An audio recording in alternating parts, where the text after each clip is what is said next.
Bueno, para todos nuestros oyentes, bienvenidos a la radio alternativa a www.la10radio.com. Como están todos, un saludo gigante desde nuestra plataforma digital, desde nuestra radio alternativa. Les saluda Tatiana Carvajal.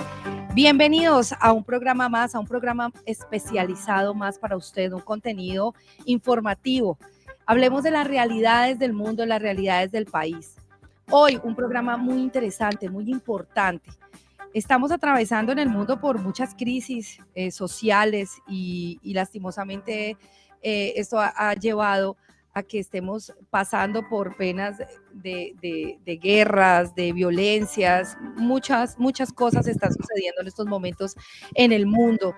Y en Colombia, nuestro país, de donde nosotros venimos, pues también desgraciadamente estamos pasando por muchas crisis y que ojalá podamos ir de verdad solucionándolas con muchas fundaciones y muchas instituciones que se suman a decirle no a la violencia y sí al avance.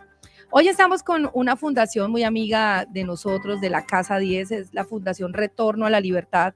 Ellos muy amablemente han querido estar con nosotros en un programa hablando acerca de lo que ustedes saben que nosotros en la 10 Radio apoyamos mucho y es el tema de la reforma carcelaria. Ustedes saben que no es el primer programa que hacemos hablando sobre reforma carcelaria, ya lo hemos tenido en varias ocasiones. Y pues bueno, hoy nos da gusto tener varios invitados de talla nacional e internacional, por supuesto, por su gran trabajo, eh, ayudando al tema carcelario a que mejore en nuestro país. Ustedes vieron que hace poco tuvimos que ver la crisis que pasó la cárcel de Tuluá, 52 muertos. Esto debido a que dentro de la cárcel, según fuentes informativas y según lo que nos cuenta el IMPEC, se lleva a cabo una guerra interna por poder. Y esto hace que se propague un incendio, que mueran personas privadas de la libertad. Y bueno, desata toda una crisis que yo creo que a todos los colombianos, los que tienen familias y bueno, tuvieron que vivir esto en Tuluá, pues bueno, me imagino que ha sido bueno, mucha tristeza en muchas familias de Colombia.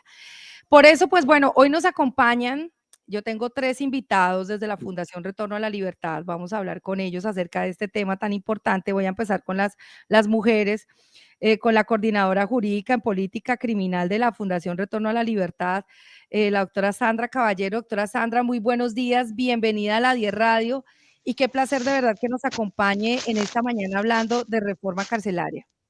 Buenos días, mil gracias por la invitación. Claro que sí.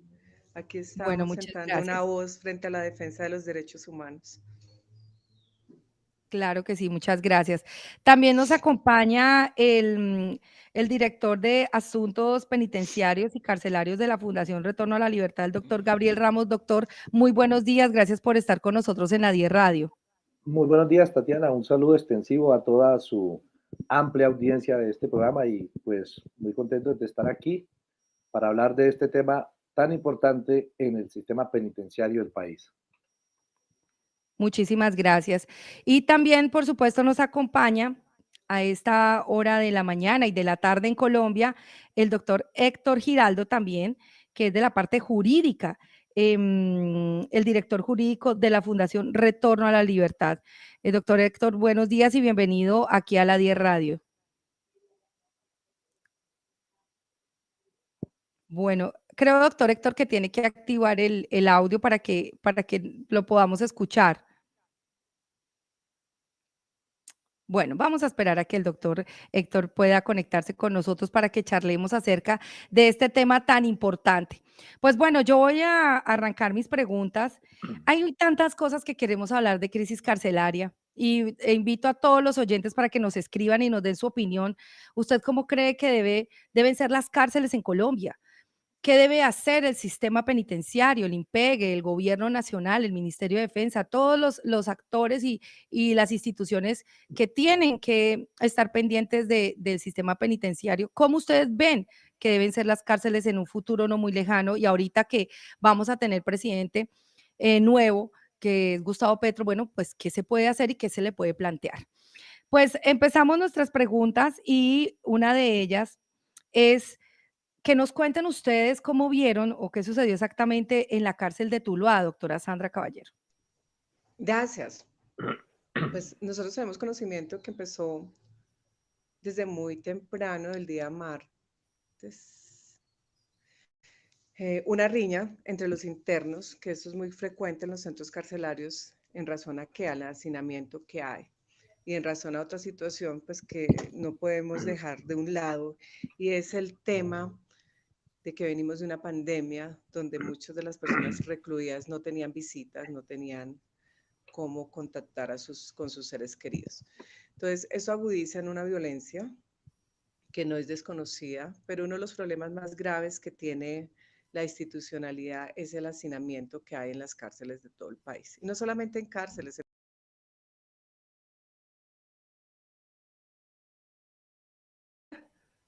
¿Sí, no me escucha? Ya, ya, otra Ahora vez. sí.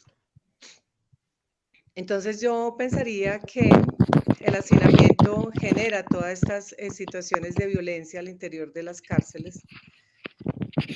Y de acuerdo con lo que han contado las víctimas, pues nosotros tenemos conocimiento de que empezó una riña al interior del pabellón 8 de la cárcel de Tuluá, y allí se desató una serie de hechos violentos que terminaron pues con llamas, incendio dentro del centro de reclusión. Pero pues este no sería para mí como el hecho importante de que, porque nos hemos centrado mucho entre las riñas al interior de las cárceles, como justificando pues el desencadenamiento terrible que ocasionó la muerte de hoy ya 54 personas o víctimas fallecidas, porque ya dos de las personas que estaban en centro hospitalario pues han fallecido al día de hoy. Entonces, aquí el tema central es que nosotros necesitamos una reforma urgente institucional frente al sistema penitenciario. Y es así como desde hace muchos años, inclusive desde el año 98, la Corte Constitucional ha decantado el estado de cosas inconstitucionales, y entre ellas está el sistema penitenciario. Entonces, desde el año 98 estamos esperando una reforma penitenciaria para evitar el hacinamiento y para controlar la crisis del sistema penitenciario, y de esta manera pues convocar a la protección de los derechos humanos y a los derechos de las personas que se encuentran privadas de la libertad en nuestro país. Bueno, muchísimas gracias. Doctor Gabriel Ramos, ¿cómo vio la situación de la cárcel de Tuluá? Pues realmente es una situación muy lamentable. Estos hechos se presentan, digamos, cada tanto en el sistema penitenciario, y justamente fallan algunos aspectos que tienen que ver inclusive con la característica de estos establecimientos de reclusión. Este establecimiento es de los de primera generación, o sea que lleva funcionando más de 50 años, entre 50 y 70 años. Entonces, no cuenta, digamos, con los mecanismos apropiados para atender este tipo de eventualidades, ¿cierto? Efectivamente, como lo dice la doctora Sandra, pues hubo una confrontación al interior del establecimiento.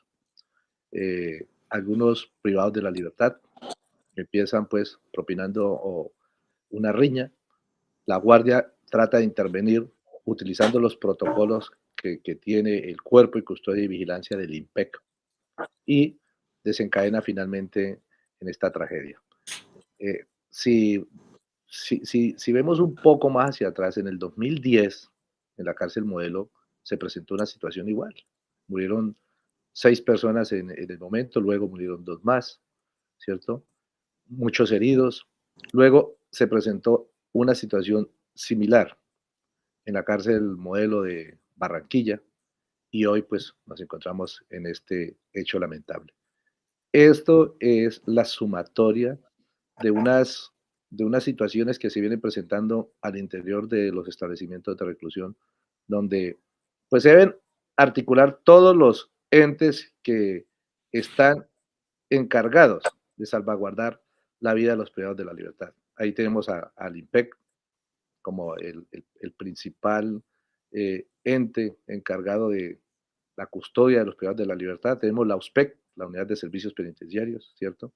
Obviamente el Ministerio de Justicia, y pues finalmente el gobierno nacional, que deben articular todas las disposiciones que tengan a su alcance que, para proteger la vida de los privados de la libertad y lo más importante es que este tipo de episodios pues no vuelvan a ocurrir al interior de los establecimientos de reclusión.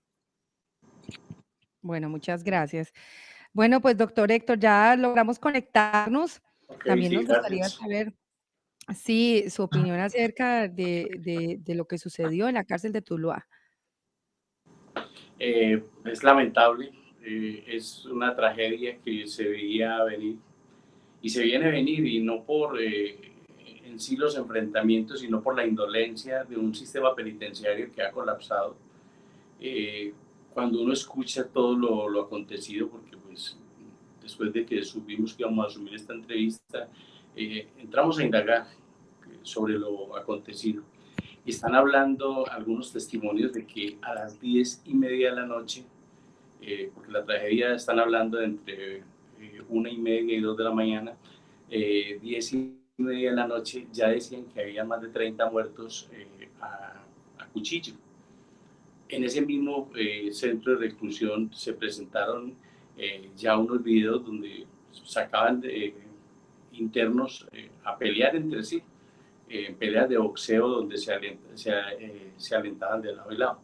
Entonces estamos viendo un viaje de irregularidades de todos los lados, de todos como los protagonistas. Uno la guardia, otro es los internos de un lado y de otro. Otro es que tenemos no que eludir la responsabilidad, porque toda la escena del crimen tratan de acomodarla de una manera que me parece que no es correcta, porque están hablando algunos testimonios de que en la cárcel estaban los guardianes en una fiesta, que solo había un guardián custodiando esto. Entiendo que hay 2 guardianes heridos o muertos, no sé. Es una tragedia muy grande, donde tiene que llamar a todo el país, a todas las autoridades penitenciarias, carcelarias, Ministerio de Justicia y a la sociedad en sí, para que recapacitemos de qué estamos haciendo de estos principios que son del derecho penal y que son básicamente la rehabilitación de las personas que están privadas de la libertad. Y ahí entramos a mirar tantos sistemas y tantas posibilidades que se han presentado donde no se dan para nada estas indicaciones frente a la curación, tutela y rehabilitación, cómo se están tratando en cada una de las cosas, cómo los jueces de penas y medidas de seguridad niegan por negar, cómo los subrogados penales no se dan, cómo las personas que han vencido los términos simplemente no. Ahí había una señora hablando de un muchacho de 19 años, no sé, no, un muchacho muy joven, entró de 19 años, tenía 22, 3 años esperando un juicio y ni por vencimiento de término le habían dejado salir ya con todo el derecho. O sea, esta reflexión tiene que ser a fondo. No simplemente pasó una tragedia y hay unos culpables, sí, vamos a establecerlos. Cada culpable tiene que ser responsable, pero es importante que llamemos la atención de la sociedad en sí, porque tenemos una sociedad enferma. Bueno, yo pienso, vamos a agradecer a todos los que se conectan en la 10 Radio. Muchas gracias, buenos días, buenas tardes también. Un saludo también para los colombianos en el exterior que se encuentran en Europa, en Estados Unidos. Muchas gracias a los que nos escriben en nuestro chat 314-706-8371, en nuestro Messenger, @ la 10 Radio online, y los que están en vivo por nuestras plataformas de Facebook y nuestro canal de YouTube. Muchísimas gracias de verdad y les agradecemos que si les gusta este programa especializado, pues lo comparta para que podamos opinar y entre todos podamos darle una solución pronta a este tema tan triste como es, necesitamos urgentemente una reforma carcelaria y de verdad que lleve a un bien común, que de verdad se pueda hacer una resocialización. Pues bueno, yo tenía otra pregunta para nuestros invitados y es, ¿por qué no se pudo evitar esta tragedia? ¿En qué está fallando el sistema penitenciario? Doctora Sandra. Gracias. Pues una de las situaciones pensaría que es la infraestructura y el hacinamiento. Pues es inexplicable cómo la Guardia no reaccionó a tiempo, rápido, para evitar las muertes de esas personas. primó más la seguridad que la vida de los internos, porque no fueron sacados del pabellón a un sitio donde hubiese salvaguardado su vida. Entonces, pues, uno de lo que dice el doctor Héctor, pues al parecer no había guardia disponible para cuidar, custodiar las personas que se encuentran en este pabellón, que pues al parecer son bastantes de acuerdo con el hacinamiento que hay. Entonces, pienso yo que no hubo reacción inmediata, que no se encendieron a tiempo los protocolos de emergencia para poder evitar la tragedia y poder evitar 54 muertos y pues más de 20 heridos que aún existen en los centros médicos hoy en día. Entonces, aquí es importante llamar a la reflexión, es qué es lo que está pasando con las instituciones, qué es lo que está haciendo el INPE para salvaguardar la vida de las personas que se encuentran privadas de la libertad. Si es bajo su custodia, que tienen que estar, y pues ellos deben estar en perfectas condiciones, en un centro de reclusión con una buena infraestructura, con una buena temperatura, con acceso a servicios públicos, alimentación adecuada y suficiente. Entonces es aquí donde tenemos que revisar qué es lo que está pasando, qué es lo que está pasando con nuestras instituciones, por qué no se encendieron los mecanismos de emergencia en su momento, porque es que las víctimas hablan que la riña ya había dejado a algunos muertos. Entonces, ¿dónde estaba la guardia del INPE para evitar eso? Cuando es que eso no podría ser una excusa, pues riñas hay en todos lados, si las hay en la calle, pues mucho más en un centro de reclusión, en donde toda la gente vive estresada, donde la gente está privada de su libertad, donde tienen mil asuntos y mil problemas, porque detrás de cada detención pues hay una familia que también es víctima. Entonces aquí es pertinente preguntarnos qué estaba haciendo el INPE, dónde estaba el director, cuáles fueron las situaciones de emergencia, o los protocolos de emergencia que se encendieron para evitar la tragedia. Pasó mucho tiempo, es un lapso de tiempo muy, muy largo para que no se hubiese intervenido como debe ser los bomberos, las ambulancias, y así evitar las muertes que se produjeron y hasta al día de hoy son 54. Muchas gracias.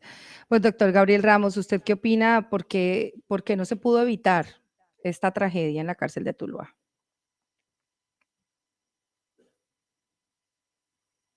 Estamos sin audio, doctor Gabriel. Sí, lo apago para que no haya retorno, pero bueno, ya volvimos. De acuerdo a las averiguaciones que se ha hecho por parte de la Fundación, hemos encontrado algunos aspectos que debemos tener en cuenta, porque como lo hemos estado diciendo desde un comienzo, esta es la suma de unas consecuencias y de unas falencias. Bueno, la primera, que tiene que ver con el famoso hacinamiento, que existe no solo en la cárcel de Tula, sino en todos los establecimientos de reclusión del orden nacional que maneja el INPEC, inclusive, como lo decía la doctora Sandra, hasta en las URIs de las diferentes ciudades. El hacinamiento en la cárcel de Tula es de más o menos el 25%. No es un hacinamiento tan marcado como en otros establecimientos de reclusión, pero desde ahí empieza el problema, ¿cierto? La segunda problemática que se evidencia también es la escasez de personal del Cuerpo de Custodia y Vigilancia. Es que el INPEC hace rato viene anunciando que requiere por lo menos de 3.000 o 4.000 funcionarios más. Y es que dentro de esas sumatorias de consecuencias, vemos que la incorporación de personal del Cuerpo de Custodia y Vigilancia al INPEC es muy demorada. Se hace a través de la Comisión Nacional del Servicio Civil, pero un proceso de incorporación de funcionarios del Cuerpo de Custodia y Vigilancia para el INPEC dura más o menos año y medio. Esto también hace que cada día pues exista más falencia con el número de efectivos que debe contar el INPEC para la custodia y la vigilancia de los establecimientos de reclusión. El otro aspecto fundamental es que, como lo había dicho antes, como este es un establecimiento de primera generación, pues no cuenta con un sistema para justamente mitigar una situación como un incendio. Entonces, pues no existen ni hidrantes para digamos, tomar el agua de forma rápida y tratar de apagar este tipo de incendios. y no existe ningún otro tipo de, de, digamos, de elementos que permitan, digamos, descargar agua sobre la conflagración. Entonces, esta sumatoria pues hace que se presente esta situación, pero hay una situación que se debe no resaltar, pero que debemos también darle crédito. Si bien es cierto, pues es que 54 personas fallecidas es una tragedia, pero Sí, hubiese sido peor si el cuerpo de custodia y vigilancia no interviene de forma efectiva como lo hicieron. Es que inclusive algunos funcionarios del IMPEC también terminaron lesionados, muchos de ellos con quemaduras, porque ellos intervinieron. ¿Qué hace el IMPEC? Activa los protocolos, ¿cierto? Trata de sacar, porque de hecho sacaron muchísima gente, la llevaron a un sitio seguro, porque si no estuviésemos hablando de una cantidad de muertos inimaginable. Pero este tipo de situaciones son las que justamente se deben tener en cuenta para mitigar esto. Esperemos pues que, como lo decía usted, Tatiana, ahora con un nuevo gobierno, las ujú, condiciones al interior de los ERON o de los establecimientos de reclusión mejore para los privados de la libertad, porque no podemos seguirlos tratando como mercancías, ¿cierto? Allá, metidos allá en una cárcel, pues, obviamente, pues ellos también son sujetos de derechos. claro que sí. Pues bueno, doctor Héctor, también nos encantaría saber su opinión acerca de este tema. ¿Por qué? ¿Qué pasó dentro de la cárcel? Eh, si usted me pregunta qué pasó, es algo que a mí me tiene totalmente en shock, porque uno dice, sí, si había una riña a las 10 de la noche, o posiblemente de todo el día, porque había un nuevo cacique que estaba pretendiendo tomar como el mando y el orden de esta cárcel, ¿por qué no se tomaron medidas anteriores? Yo me pregunto eso. ¿Por qué hablan de un solo custodio y de que el resto estaban en una fiesta? Habrá que esclarecer todo esto. ¿Por qué este estado de anormalidad de las cárceles se ha vuelto normal? Entonces yo digo, ¿hasta dónde vamos con toda esta deshumanización de las personas privadas de la libertad? Y aquí tendríamos que ir a una parte, una tesis de una que estamos haciendo sobre una maestría donde dice la victimización de los victimarios. O sea, los que un día tuvieron alguna conducta reprochable, que están privados de la libertad, ¿en qué momento los estamos victimizando? ¿Cómo empezamos a revisar absolutamente todo? Y esto tiene que ver con lo que es las raciones de comida, con lo que es la rehabilitación como tal, con lo que es el trato de la misma guardia. Y pues yo iría en contravía de lo que dice el doctor Gabriel un poco, porque se dice que el nuevo gobierno y el gobierno somos todos y todos los entes de control en todo momento. Si hay una persona que esté reclamando sus derechos, lo primero que hace la guardia es cambiarlo de cárcel, aislarlo. Lo digo porque lo he visto dentro de los procesos que nosotros llevamos y de ese procedimiento que seguimos. Le racionan la proteína y la comida al interior, a los internos, a los privados de la libertad, para después vendérsela. Entonces empieza la corrupción de una manera que es increíble. Y no es que tenga que ver un gobierno o el otro, es la gente que está dentro, la del IMPEC directamente. Hay gente muy buena, gente con unas calidades humanas maravillosas, pero hay gente que definitivamente negocian con el hambre de las personas y con la necesidad de las personas que están allá encerradas. Valdría la pena que esta investigación y esto nos lleve a todos, absolutamente a todos, a determinar otras condiciones donde podamos crear sociedad, porque si sociedad no creamos de la manera que se está manejando. Con la indolencia no se puede. Si había una pelea a las 10 de la noche, tiene que entrar la guardia inmediatamente, el CRI, llamar a la policía, el ejército, hacer todo lo que sea, pero ya cuando es la tragedia, ya, cuando habían más de 30 muertos a cuchillo, dicen de las 10 de la noche, 10:30, pues imagínense, a estas horas ya que están destapando lo que ya había acontecido, y ahí es donde tiene que ir la investigación a fondo, y no podemos permitir absolutamente ningún acto de corrupción en ningún funcionario de la afiliación política que quiera hacer. No se puede aceptar, y la salvación de un país o de una sociedad jamás va a ser que llegue un gobierno a prometer lo que no puede cumplir. La salvación de una sociedad va a ser que todos nos comprometamos, todos los que estamos luchando por los derechos humanos dentro de las cárceles, los que están purgando una pena por un error que cometieron, los que están administrando la vigilancia con el personal custodio del IMPEC, porque hay gente muy buena y muy profesional, y no podemos estar echándole la culpa a otro. La culpa es de la vaca, no, la culpa es de nosotros. ¿Qué estamos haciendo nosotros? Y ahí tenemos que empezar a cuestionar el Ministerio de Justicia, juez, gobierno nacional, corrupción y todo lo que se venga, para quien se venga, y que pague quien tenga que pagar. Pero esto no puede seguir así, echándole la culpa a un tercero, cuando la culpa está establecida, que es de una indolencia que se ha tenido por todas una cadena de errores que se cometieron en ese día, exactamente, el día de esta tragedia, que esperamos no se vuelva a repetir jamás, que esperamos llame la atención de los jueces, primero que todo, del Ministerio de Justicia, los directivos del IMPEC, de la policía y de nosotros como sociedad, para que esto no vuelva a acontecer. Bueno, pues hablando sobre eso, aprovechemos, doctor Héctor, y vamos a hablar acerca, doctora Sandra, doctor Gabriel, acerca de las medidas que debería impulsar el gobierno nacional para evitar que las personas con alto riesgo elijan el delito como alternativa de vida. Primero que una cosa, ¿no? Pero también las medidas que debe impulsar el gobierno para mejorar el sistema carcelario. Pues aprovechando, doctor Héctor, ¿qué debería hacer el gobierno nacional? ¿Cuáles son las sugerencias que usted hace también desde la experiencia, desde la Fundación Retorno a la Libertad?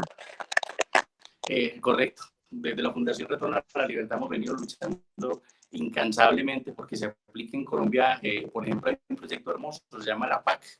La PAC es un sistema carcelario vigilado por entes privados. En este caso, la Fundación ha luchado hasta la saciedad para establecer un convenio con el IMPEC donde podamos aportar a esas soluciones. Y no, absolutamente no. Para aceptarnos como dentro del convenio ha sido una lucha no de un año, de muchos, donde no se aceptan, no entendemos. Pues yo aún no lo entiendo, porque cuando yo voy a dar, no soy aceptado. Cuando voy a llevar una donación, no soy aceptado. Son un viaje de cosas que yo no entiendo. Ahora, debe distinguirse, claro, hay unas personas que su profesión es delinquir, pues debe distinguirse a las personas que han por primera vez, las que están transitoriamente. Hay que hacer una distinción y una clasificación absolutamente transparente. Transparente es decir, si usted cayó por primera vez y el error, pues vamos a unas conferencias, venga, le ayudamos, venga, como sociedad lo acogemos. Pero aquí lo que hacemos es simplemente marginarlo y castigarlo, confinarlo a una celda donde desde que llega le va a tocar, va a encontrarse con la corrupción. Si usted quiere dormir en una celda con plancha, le vale una plata. Si quiere, o si no, tiene que irse a la volante, o sea, al pasillo, donde están el hacinamiento, lo que dice el doctor Gabriel, hay cárceles donde es terrible. Ayer era entre el 17 y el 25% de hacinamiento en la cárcel de Tuluá. Pero en otras cárceles estamos hablando del 200%, donde los internos duermen colgados de hilos en el techo. O sea, es algo muy triste lo que está pasando aquí. Entonces, tenemos que empezar. Lo primero es clasificar. Lo segundo es que la corrupción no puede estar en ningún momento. No entendemos, yo no entiendo por qué les preparan una comida de las calidades que les preparan para, no sé, para infligir más castigo, para infligir más odio y más terror en su corazón. No, esto lo cambiamos a través del amor, a través de luchar, a través de buscar clasificar de una manera adecuada, a través de encontrar las personas que estén purgando una condena, pues que sean dignas. Entendemos que hay cárceles en Europa, caso específico donde se está emitiendo, no sé si de Suiza creo, donde hay unas cárceles que se mantienen desocupadas. ¿Por qué? Porque la gente no le interesa delinquir. Hay oportunidades en la sociedad para las personas, pero hay personas que les gustaría delinquir para tener la comida. Qué duro. Son condiciones de una sociedad que nos ha llevado a un momento de enfermedad total. Entonces, el aporte de nosotros como fundaciones, vengamos a discernir y a diferenciar quiénes son profesionales del crimen y, pues, bueno, que paguen y en prisiones de castigo, pero quiénes no lo son y quiénes tienen una oportunidad también de rehabilitarse. Aunque yo creo que hay personas, y todas las personas merecen una oportunidad y merecen ser rehabilitadas. Nosotros como fundación estamos dispuestos a darlo todo para llegar a cuidar presos que infrinjan la ley por primera vez, que tengan un error y que necesiten una oportunidad. Nosotros estamos dispuestos a darlo todo como lo hemos dado desde siempre. Bueno, muy bien, me parece perfecto. Pues doctora Sandra, su opinión, ¿qué cree usted qué medidas se deben tomar? Y ustedes, por supuesto, su trabajo, lo que han venido haciendo para impulsar y evitar que las personas sigan teniendo una alternativa, ¿no? Como es impulsar, pues, no sé, el delinquir, ¿no? Como primera medida, y lo que ustedes pueden hacer dentro para evitar esto entre las cárceles, este hacinamiento, todas estas medidas que ustedes como fundación vienen trabajando. Bueno, pues lo primero que todo, el Estado sí debe proporcionar por lo menos educación. Acá lamentablemente vemos que la pandemia dejó una cantidad de muchachos que ya iban terminando sus estudios por fuera de la escolaridad porque desertaron. Y ese es un tema que no ha mirado el Estado y que de una u otra forma genera que estos muchachos tengan que buscar su día a día. Si no hay oportunidades de empleo, pues ¿dónde van a buscar la comida para sus familias, para ellos mismos? Muchas de las personas que delinquen hoy en día son muy jóvenes, están entre los 18 años, 19, 20, infractores primarios que merecen una oportunidad. Pero yo creo que lo más importante es que nosotros mismos como ciudadanos y como personas dejemos de ver al delincuente como eso, como delincuente, y lo veamos como un ser humano portador de derechos, un ser humano que se equivoca. Aquí también tenemos que mirar que muchas de estas personas que infringen la ley penal son personas enfermas por el alcohol, enfermas por la drogadicción, enfermas por adicciones. Entonces, asimismo tenemos que tratarlos para que podamos hacer una resocialización efectiva. ¿Cómo se podría trabajar? Y es algo que también hace la fundación, es llevando alimentos, dándole al menos una comida caliente a una persona que lo necesita, para que no tenga que ir a quitarle a otra para poder sobrevivir un día a día. Pero más que todo es dar la oportunidad y es dar el trato humano que se debe tener para los reclusos. La Corte Constitucional en una de sus providencias decía, es que las cárceles son infernales, y usaba este vocablo que para mí es duro, algo infernal, algo invivible, algo que no debería ser así. Entonces aquí sí hay que mejorar el sistema carcelario, hay que poner mucha más humanidad en todas las cosas que hacen los funcionarios del INPET frente a la resocialización. Otra situación que yo veo también al interior de las cárceles es que en las cárceles hay de toda clase de personas, ¿no? Profesionales, artistas, abogados, inclusive médicos, todas estas personas que tienen ese nivel de estudio, que tienen un conocimiento específico en una profesión concreta, deberían servir como medios para empezar a enseñarles a los demás procesados o presos que están en las cárceles. Esa sería una forma de resocializar y no esperar que el INPE contrate quien dicte la clase de primaria, quien dicte la clase de arte, quien dicte la clase de pintura, de tejido, sino pues usar a las mismas personas que están allí incluidas dentro del centro penitenciario para que hagan esta labor y así puedan uno descontar ellos mismos y poder aportar algo a la sociedad pequeña que tienen allí en el centro de reclusión. Entonces aquí hay muchos factores, acá hay que trabajar, aquí hay que tener oportunidades, el Estado debe trabajar en ello, y no solamente el Estado, sino nosotros como sociedad también, dar un poquito, dar un grano de arena para ayudar. Muy bien, gracias, doctora Sandra. Pues, doctor Gabriel Ramos, también nos gustaría saber su opinión al respecto. Bueno, Tatiana, como la pregunta está encaminada en qué podemos hacer nosotros como fundación, ¿cierto? Ujú, Pues esta pregunta yo la he dividido en tres ítems. El primero tiene que ver con los entes externos, como nosotros, como la fundación. La segunda, obviamente, el Estado. Y el tercero, los jueces de ejecución de penas. Entonces, vayamos por el primer punto. Nosotros como fundación hemos tratado de hacer el convenio con el IMPEC para ir a prestar los servicios jurídicos al interior de los establecimientos de reclusión. Pues el objetivo de esto es deshacinar los establecimientos de reclusión, ¿cierto? Digamos que aquí ya, en esta parte, ya hay dos actores que se encuentran trabajando en ese proyecto. ¿Cuáles son? Primero, las universidades, a través de los estudiantes de consultorio jurídico que van y hacen las prácticas que dura 6 meses al interior del establecimiento de reclusión. Ya la universidad está contribuyendo con eso. Sus estudiantes van al interior de los establecimientos de reclusión, colaboran en las áreas jurídicas, ayudan al deshacinamiento. La otra entidad que deberíamos hoy hacerle la crítica es a la Defensoría del Pueblo, porque ellos mm, acabaron el convenio que tenían, se llamaba 1542. Colaboraban mucho, contribuían mucho para sacar a estas personas que cumplían los requisitos, bien sea que habían cumplido el requisito de la libertad condicional o bien sea que hubiesen cumplido el requisito de la prisión domiciliaria. Bueno, la Defensoría del Pueblo, extrañamente, y no sé por qué, un proyecto tan bueno, tan efectivo, tan útil para los privados de la libertad, y ellos lo cancelaron.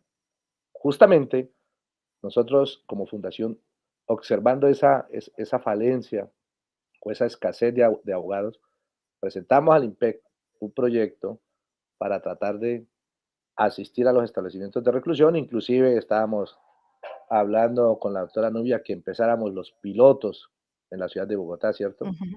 Prestando asistencia jurídica en la reclusión de mujeres, en la Picota y en la Modelo. Pero bueno, como decía el doctor Héctor Giraldo, pues no se sabe por qué existen tantas trabas para prestar un auxilio de estos, para que nosotros vayamos a prestar estos servicios que son de suma importancia para los privados de la libertad.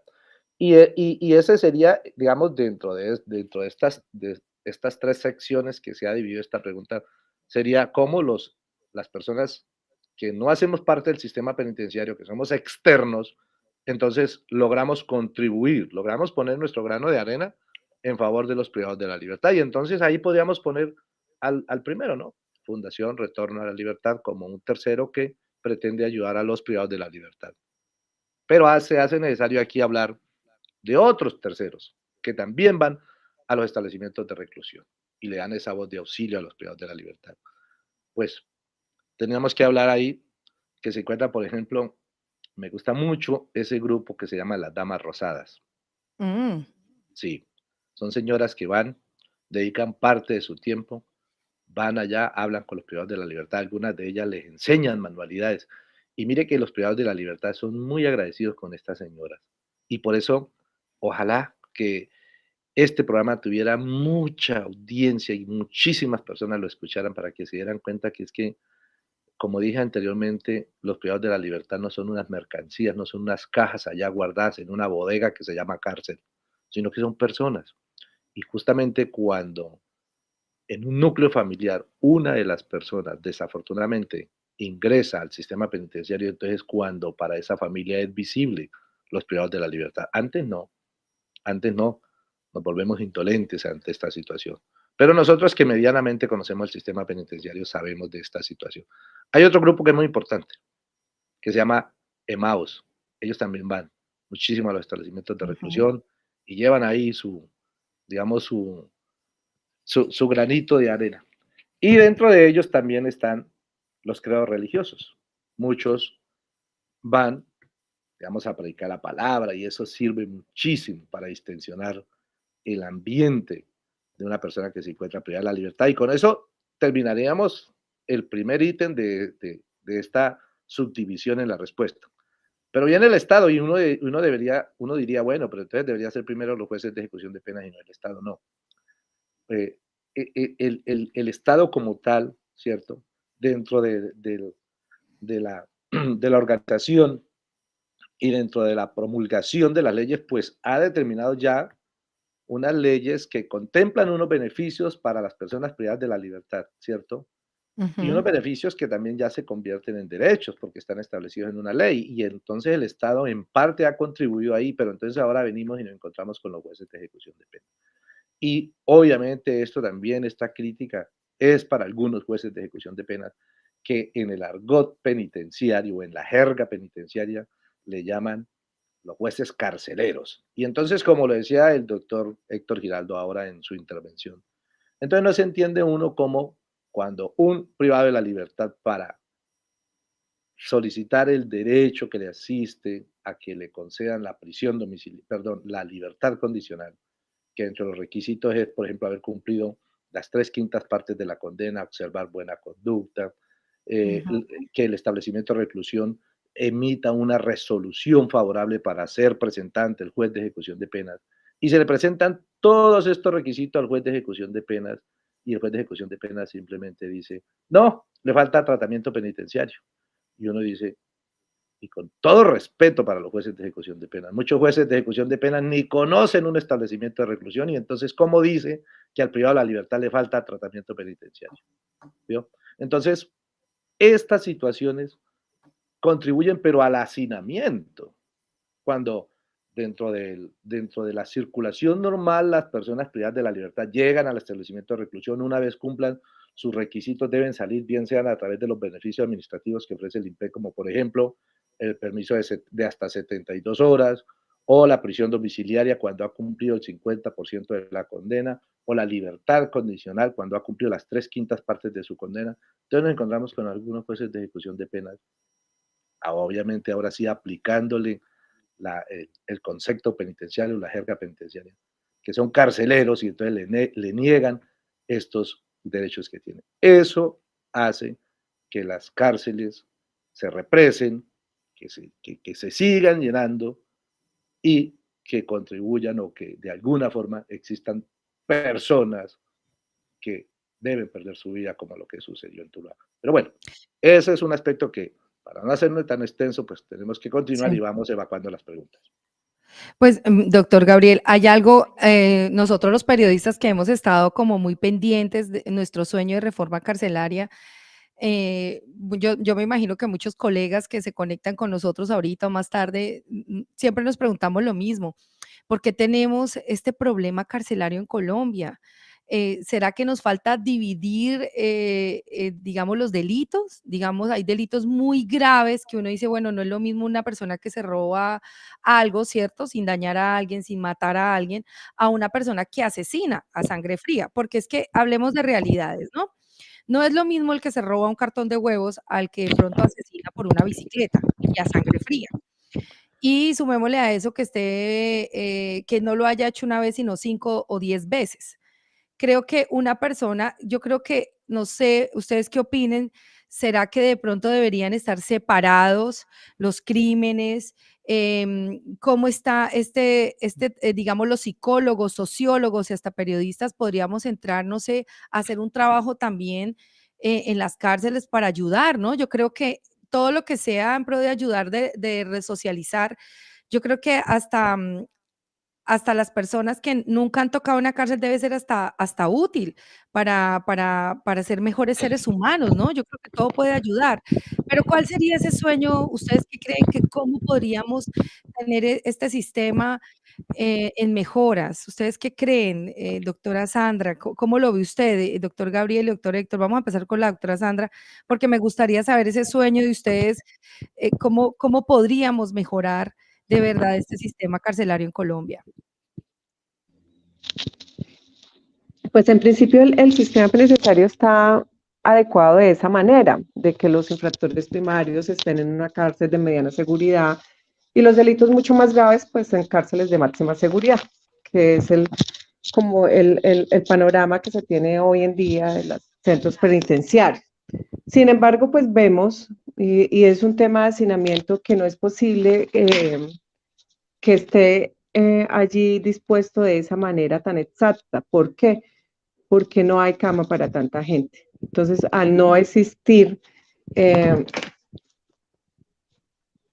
cupos en las cárceles de mediana seguridad, pues muchas de las personas que son infractores primarios van a parar a otro tipo de cárceles.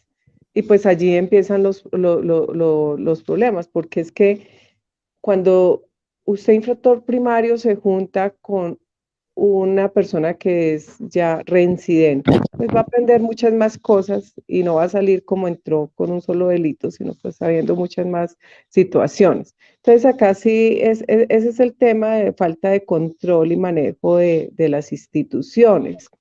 Como yo siempre lo he dicho, o sea, desde que exista control dentro de las cárceles, pues va a ser mucho más llevadero el tema de los privados de la libertad.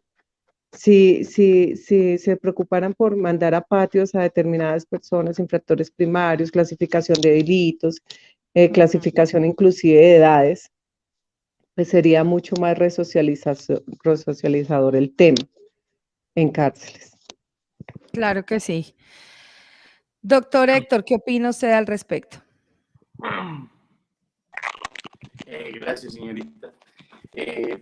Me parece que este es un problema que refleja absolutamente toda la sociedad.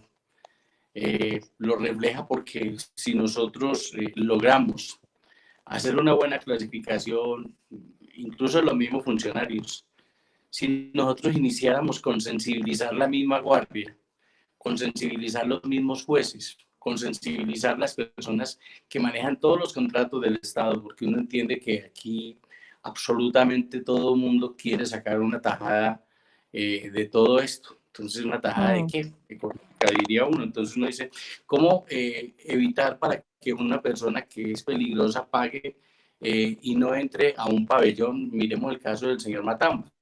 Él era un señor que era un extraditable y estaba en un pabellón de personas pues, no extraditables, de alta seguridad, pero estaba en un pabellón que le permitía ciertas prerrogativas frente a otros. Entonces, eso nos tiene que llamar la atención absolutamente a todos. El IMPEC tiene unas muy buenas personas, el cuerpo de custodia, la guardia. Hay gente muy buena que siempre quiere hacer de una manera absolutamente transparente. Tenemos que lograr esto, lograr que los infractores primarios vayan a un sector primario donde ellos nunca más quisieran volver a ingresar a una cárcel. De esa manera podríamos mejorar. Los infractores que ya están como repitiendo condena y que están, pues, van a prisiones de castigo bajo regímenes muy difíciles, que ellos mismos no van a volver a llegar allí. Y empezamos de esta manera a seleccionar en toda la sociedad, pero tenemos que hacer una sensibilización de lo que es la sociedad. Hay una parte que me llama mucho, Tenemos un ruidito acá de fondo, mi doctor. Permítame, tenemos un ruidito que nos impide, escucharle, no sé, vamos a ver. Yo sí escucho un ruido, pero pues así lo hemos, no sé si es aquí o en dónde, pero pues. Yo creo que es el micrófono, pero ya ahí creo que lo mejoramos. Porque, o sea, yo sigo escuchando cuando hablan, escucho como con algo. Un ruidito. Sí, creo que es el micrófono, pero creo que si estamos ahí quieticos ahí en el frente, yo creo que ahí mejora. O sea, pero yo no sé, bueno, no sé cuál de todas, porque escucha ruido. Sí, un poquito.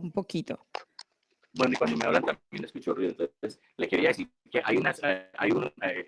dentro de esto, pues tendríamos que mirar lo que dice el artículo 64, donde dice, hay una palabra que es disyuntiva, dice, el juez de ejecución y penas podrá otorgar la libertad, entonces le da un aspecto de subjetividad para que el juez haga lo que le dé la gana cuando le dé la gana. Es algo que no es correcto, porque eso en la ley, cuando permite esta serie de disyuntivas, pues lo que hace es que nos mete en problemas de apreciación subjetiva y pues el juez, si le da la gana, lo hace y si no, no. Lo otro es que el artículo 7A, me permito leerlo textual, del Código Penitenciario y Carcelario dice así: 7A, obligaciones especiales de los jueces de penas y medidas de seguridad, adicionado por el artículo 5 de la Ley 1709 de 2014, publicado en el Diario Oficial, y dice: los jueces jueces de penas y medidas de seguridad tienen el deber de vigilar las condiciones de ejecución de la pena y las medidas de seguridad impuestas en la sentencia condenatoria. Y dice también: los jueces de ejecución de pena y medidas de seguridad, de oficio o a petición de la persona privada de la libertad o su apoderado de la Defensoría Pública o de la Procuraduría General de la Nación, o también deberán reconocer los mecanismos alternativos o sustitutivos de la pena de prisión que resulten precedentes cuando verifiquen el cumplimiento de los respectivos requisitos. La inobservancia de los deberes contenidos en este artículo será considerada como una falta gravísima, sin perjuicio de las acciones penales a que haya lugar. Entonces, estamos mirando que en uno es el subjetivismo y el otro es el no cumplimiento de la ley. Y si uno lo reclama, pues como me ocurrió a mí con un interno que yo defendía, al último creo que lo secuestraron a la salida de la cárcel y pues lo desaparecieron, nunca más se volvió a saber. Ya llevamos 2 en las mismas condiciones, que a uno lo dejan muy cuestionado. Si yo le reclamo al juez de ejecución: ¿usted por qué no cumple la ley y no hace todo lo posible para que el señor se vaya? Pues simplemente discriminan a ese privado de la libertad y lo envían, como en el caso mío, a Pitalito Huila, y lo enviaron al fin de la tierra donde estaba lejos de su familia. Es ilógico cuando uno reclama por uno de sus privados de la libertad. Entonces, yo creo que son muchas cosas que nos toca sensibilizar desde ya a la sociedad, al IMPEC, al interno, a los jueces, al Ministerio de Justicia y el Interior, a todos, pero tenemos que cambiar la sociedad. La sociedad no puede seguir viviendo del odio y del rencor como está ocurriendo. La sociedad no puede seguir viviendo de no permitirle entrar a las damas rosadas, como dice el doctor Gabriel, maravilloso todos estos trabajos, que vengan a la rehabilitación espiritual y también de la persona, en todos los sentidos, en todos los sentidos. Tenemos que hacer como sociedad un pare y aprovechar estos momentos de dolor para mejorar, pero no seguir hundiéndonos en el fango como lo hemos hecho. A través de este programa, y ojalá se hagan muchos más, pues debemos de empezar a reclamarle de verdad al Estado que cambie ese estado de anormalidad en las cárceles, de acuerdo a la T-153 del 98. La tutela 353 de 1998 dice que el estado de anormalidad en las cárceles es algo ya que está imperando desde el 98. Estamos en el 2020, a 30 años, y seguimos en lo mismo, exactamente lo mismo. Entonces, o hacemos algo o esta sociedad enferma pues terminará apabullándonos a todos nosotros. Claro que sí, y el hacinamiento quiere decir que hay demasiados presos. ¿Por qué tenemos tantos presos en Colombia? Debería preocuparnos eso, ¿no? ¿En qué estamos fallando como sociedad y el sistema, en qué está fallando? Las familias, ¿en qué están fallando para que tengamos tantos reclusos? Pues, doctor Gabriel Ramos, con usted ya finalizamos y nos gustaría mucho saber su aporte, ya para finalizar nuestro programa de hoy, que de verdad se nos pasó volando. Pero miren, este tema sí que es importante. Yo creo que vamos a tener que hablar con la directora de la fundación para que hagamos un nuevo programa, porque tenemos que seguir hablando. Y es que usted como familia, papá, mamá, es que tenemos que ponernos la manita en el corazón. ¿Qué está pasando? ¿Qué está pasando con nuestras familias? ¿Por qué caemos en la cárcel? ¿Qué está pasando? Usted como alcalde local, ¿qué planes de gobierno está haciendo o qué sistemas tiene usted en sus barrios para evitar que los jóvenes o las personas estén cayendo en las cárceles y tengamos tanto hacinamiento? Es que es impresionante. Pues, doctora Gabriel Ramos, ya con usted concluimos y me gustaría saber su aporte también al respecto. Bueno, muchas gracias, Tatiana. Mire, hay una situación que el Estado colombiano hace mucho rato la ha venido manejando y no sé, como la pregunta suya era justamente qué era lo que uno soñaba, ¿cierto? Entonces Sí, sí, tiene que señor. ver con algo que se llama política criminal, ¿cierto? Eso significa que el Estado pues tiene que ver justamente qué es lo que está pasando con la convivencia, el, la sana convivencia en todas las regiones con el orden interno. Y entonces nos encontramos ahí que frente a la política criminal, por ejemplo, cada día más conductas se vuelven delitos, ¿cierto? Por eso hoy el sistema penitenciario tiene El 40% de las personas que se encuentran privadas de la libertad, que son más de 100.000, el 40% se encuentran en detención preventiva. Eso significa que no se ha emitido una sentencia condenatoria en contra de ellas, lo que comúnmente se conoce como personas sindicadas. Están sindicados. O sea que esas personas fácilmente hoy podrían estar en libertad, ¿cierto? Asumiendo el proceso, y una vez los condenen, pues entonces sí, capturarlos y llevarlos a un establecimiento de reclusión. Desde allí empieza el problema. Desde la política criminal, donde en Colombia se dice que la excepción es la cárcel, ¿cierto? Excepcionalmente la persona debe ser recluida y la generalidad es la libertad. Pero entonces aquí se ha cambiado. Entonces la generalidad es la libertad, la generalidad es la cárcel y la excepción es la libertad. Por eso hay 40% de las personas privadas de la libertad hoy que se encuentran en calidad de sindicados y están al interior de los establecimientos de reclusión. Eso es lo que hace que cada día el número de privados de la libertad aumente. Y entonces, ¿por qué aumenta? Porque entonces cada día se convierten nuevas conductas en delitos y esos delitos se convierten en medidas de reclusión intramural. Entonces, el Estado tendría que pensar dentro de la política criminal en cambiar aspectos, por ejemplo, en delitos como el tráfico de estupefacientes. Alguno de esos delitos, ¿cierto? Otro aspecto, se debe modificar en algunos delitos relacionados con el hurto. Y hay delitos que no tienen libertad, no tienen beneficios o subrogados penales mejor, como por ejemplo la violencia intrafamiliar.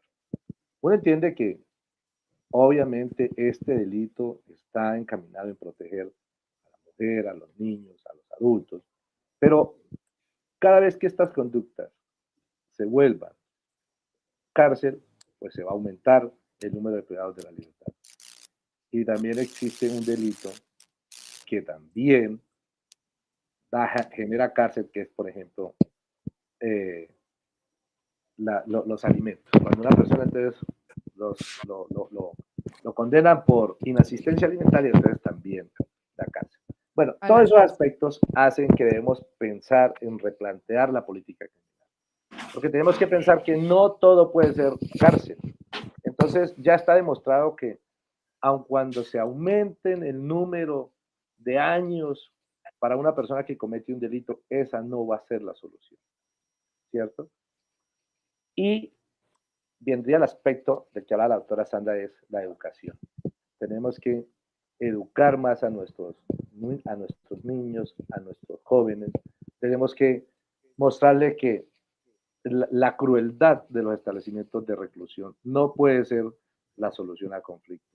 Y en esa labor debemos estar todas las personas, desde el núcleo de la sociedad, que es la familia. Desde ahí debe impartirse la creación de valores y el fortalecimiento de valores para que hacia futuro tengamos jóvenes y adultos que opten por la sana convivencia antes de la comisión de un delito. Claro que sí, pues bueno, muchísimas gracias de verdad por haber estado con nosotros en esta mañana y esta tarde. Un saludo para todos los colombianos en el exterior que se conectan con nosotros a través de nuestra plataforma virtual www.la10radio.com. Muchas gracias por escribirnos, los leemos y de verdad queremos que nos dejen sus opiniones. También lo pueden hacer debajo de nuestro programa de Facebook. Estamos en vivo desde la página de Facebook @la10radio online y también en nuestro canal de YouTube, por si usted quiere conocer nuestros panelistas y quiere dejarnos su opinión debajo del programa, puede hacerlo siempre con respeto, con tolerancia, de verdad. Con el ánimo de dejarnos un comentario positivo y de que podamos entre todos construir país. De verdad que estoy de acuerdo en que todos debemos colaborar desde la casa. Yo pienso que la educación parte de nuestra casa, de lo que nos enseñan. Entonces, y si alguno de pronto tiene la oportunidad de ayudar. Yo pienso que es bueno que le escriban a la fundación, de verdad, se comuniquen con ellos y tengan la oportunidad de contribuir de alguna manera. Fundación Retorno a la Libertad, con nosotros en esta mañana, nuestros paneles invitados, el doctor Gabriel Ramos, el doctor Héctor Giraldo y la doctora Sandra Caballero. Muchísimas gracias por haber estado con nosotros Y los esperamos de nuevo para que sigamos hablando de este tema tan importante, tan urgente, tan necesitado en Colombia, y de verdad que es un grito desesperado por mejorar el sistema penitenciario urgentemente, y estamos de acuerdo con que necesitamos ya una resocialización urgentemente, entre todos poder aportar. Entonces, desde la 10 Radio, muchísimas gracias por haber estado con nosotros, doctora Sandra, muchas gracias. Muchas gracias a ustedes. Doctor gracias. Héctor, muchas gracias. A usted, señorita Tatiana, muchas gracias por invitarnos a su programa Esperando. Gracias. Doctor Gabriel Ramos, muchísimas gracias por haber estado con nosotros. A usted muchas gracias, Tatiana. Un saludo a los demás compañeros, doctor Héctor y la doctora Sandra, y a todos los radioescuchas. Muchísimas gracias. Pues bueno, los vamos a dejar en repetición de este programa y vamos a compartir nuestro programa que está en vivo y en directo en nuestras redes sociales. Y lo invitamos para que usted nos deje su comentario, nos dé su opinión, y si pues usted tiene más soluciones, qué chévere leerlos, porque de verdad estamos en un momento de que necesitamos es avanzar, ¿no? No podemos quedarnos en el negativismo ni en el reproche, sino en avanzar. Y saludamos, por supuesto, a la directora de la Fundación Retorno a la Libertad, que por supuesto está muy conectado con la 10 Radio, y ahí seguimos trabajando de verdad para que podamos avanzar en Colombia y tengamos de verdad un país próspero, un país que ojalá, un sueño de no tener que usar nunca más estas cárceles, y que las personas que tengan algún problema puedan asistir a un profesional y les pueda dar una orientación a tiempo. Muchísimas gracias, y con eso nos despedimos y nos dejamos en repetición de este programa en www.la10radio.com. Un saludo, Tatiana Carvajal. Muchas gracias por estar con nosotros.